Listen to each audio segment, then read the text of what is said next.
तो ये धन्यवाद आपका अवसर देने के लिए। विधायक जी फिर से नमस्कार।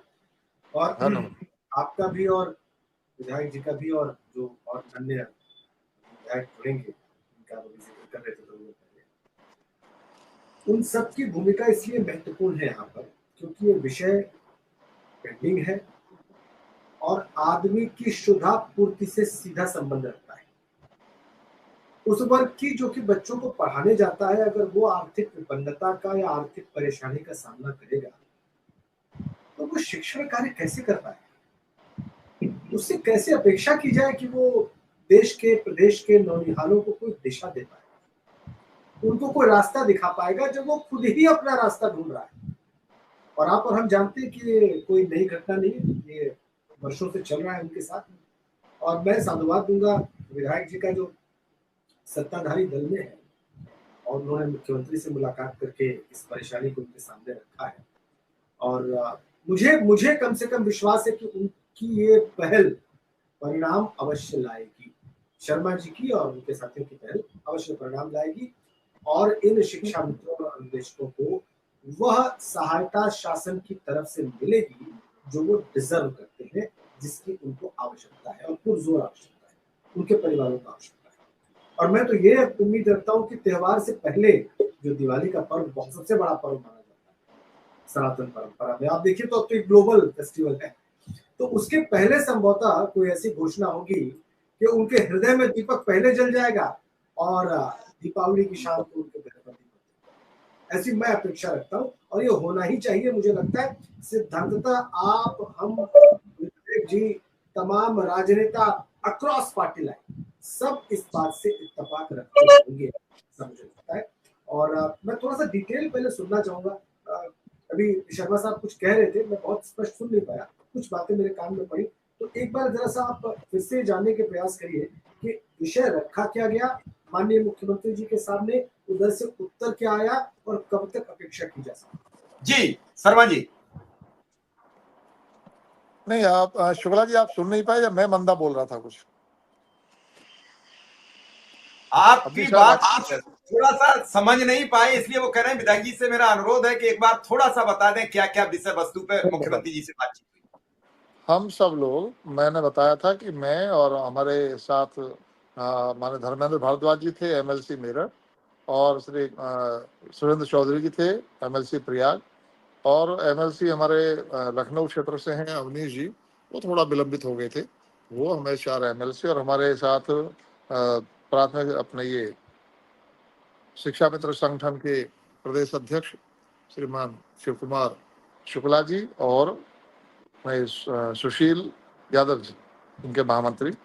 नमस्कार साथियों, स्वागत है आप सभी का आज की इस नई वीडियो में। शिक्षा मित्रों के अंदर काफ़ी कहा जाए कि काफ़ी कन्फ्यूजन की स्थितियां थी कि आखिर हमारे भविष्य निर्धारण के लिए सरकार क्या करने वाली है, क्या स्थायीकरण होगा भी या फिर नहीं। फाइनल इसके ऊपर डिसीजन आ चुका है, इसके ऊपर फाइनल तरीके से एक बयान भी प्रेषित हुआ है। उस बयान को आगे वीडियो के साथ में आप सभी को दिखाएंगे, उस वीडियो को आप देखिएगा। उसके मध्य में सारी बातें प्रॉपर तरीके से रखी गई हैं, हाल ही के अंदर क्या क्या प्रक्रियाएं चल रही हैं उनके ऊपर भी वार्ताएं हैं।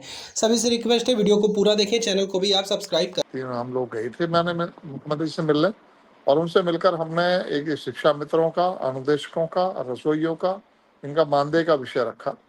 और इसमें बड़ा पार्ट बेशक जो है शिक्षा मित्र हैं, 1,41,000 करीब उनकी संख्या है, तो उनका विषय महत्वपूर्ण हो जाता है। तो उनका मानदेय वृद्धि और इनके अन्य जो मुद्दे हैं कि इनका स्थानांतरण एक बार इनको दिया जाए, जहाँ जहाँ ये चाहते हैं वहाँ हो जाए, वह और अन्य मांगे जो थी वो मेमोरेंडम उन्होंने मंगवाया हुआ है मुख्यमंत्री जी ने, तो उस विषय पर ही बात करने के लिए गए थे। तो उन्होंने बात सुनी है और आश्वासन दिया है कि मैं मंत्रालय को, मैंने बोला है प्रस्ताव तैयार कर रहा है मंत्रालय, जैसे प्रस्ताव तैयार होकर आ जाएगा उस पर हम लोग विचार करेंगे। हम सबको पता है कि कोई ये तो मैं देख रहा हूँ जो लोग कमेंट्स लिखते हैं, हमें भी उम्मीद थी कि दीपावली से पहले कुछ हो जाएगा, लेकिन सब चीज़ें चुटकियाँ बजाते नहीं होती। जहाँ 7 साल तक आप लोग वेट कर रहे थे, अभी हम लोग लगे हैं, चीज़ें धीरे धीरे ठीक भी की हैं और चीज़ें होनी शुरू हुई हैं। मीटिंग हुई है, प्रस्ताव तैयार हुआ। अब शिक्षा मंत्रालय, बेसिक शिक्षा मंत्रालय प्रस्ताव बना के तैयार कर रहा है, फिर उसके बाद वित्त मंत्रालय की सहमति हो चाहिएगी, फिर कैबिनेट में प्रस्ताव जाएगा तैयार होकर गोपन विभाग से, तो ये सब चीजें हैं, होने में समय लगता है। सरकार चुटकी बजाते हुए काम नहीं कर सकती, तो इसलिए जो है इसमें वक्त लग रहा है और जल्दी इससे, लेकिन ये है कि देर आए दुरुस्त आए, जो देर से आएगा परिणाम अच्छा आएगा। और कोशिश ये है हमारी कि इसके अलावा एक ऐसा मैकेनिज्म तैयार हो जाए कि आगे भी बार बार इस विषय को ना कहना पड़े और ये विषय स्वतः ही सुलझ जाया करे। इसमें कोई ऐसी व्यवस्था बन जाए कि हर साल या महंगाई के हिसाब से इनका मानदेय बढ़ता रहे, आगे परेशानी ना आए, बार बार आंदोलन ना करना पड़े, लोग आंदोलित ना हो, ये हमने मांग की है। अब देखते हैं क्या चीजें निकल के आती हैं। हम लोगों का काम है अपनी बात रखना। हमने कोशिश की है शिक्षा मित्रों के और सरकार के बीच में पुल का काम करने का, और वो भाजपा के शिक्षक प्रकोष्ठ का संयोजक होने के नाते मैं अपना दायित्व निभा रहा हूँ और प्रयास कर रहा हूँ कि इसमें भले ही हाथ जले या पैर जले या सिर जले, लेकिन जो है भला सबका होना चाहिए, करने का प्रयास कर रहे हैं। देखिए परिणाम सबके सामने आएगा, यही मेरा प्रयास है। विधायक जी, बात आप बिल्कुल ठीक कह रहे हैं, और जो आप कह रहे हैं वो मैं बात आपकी समझ रहा हूं। जो लोग लिखने वाले नहीं है, ये मुश्किल से 100 से 200 है इनकी संख्या। ये खोजते रहते हैं कि हमें कहां लिखना है, किस व्हाट्सएप ग्रुप पे लिखना है, किस जगह प्रोग्राम चल रहा है वहां लिखना है। इनका काम सिर्फ लिखना है और इन्हें कुछ पता नहीं है। इन्हें ये भी नहीं पता है, थोड़ी देर में हो सकता है आपसे फोन करके पूछे, विधायक जी आचार संहिता का मतलब क्या होता है, कब लगती है और कैसे लगती है, मतलब इससे कोई लेना देना है। इन्हें जैसे ही ये पता लगा कि आचार संहिता लग गई, उसके बाद इनका पेशेंस खत्म हो गया कि बस फिर लुट गए।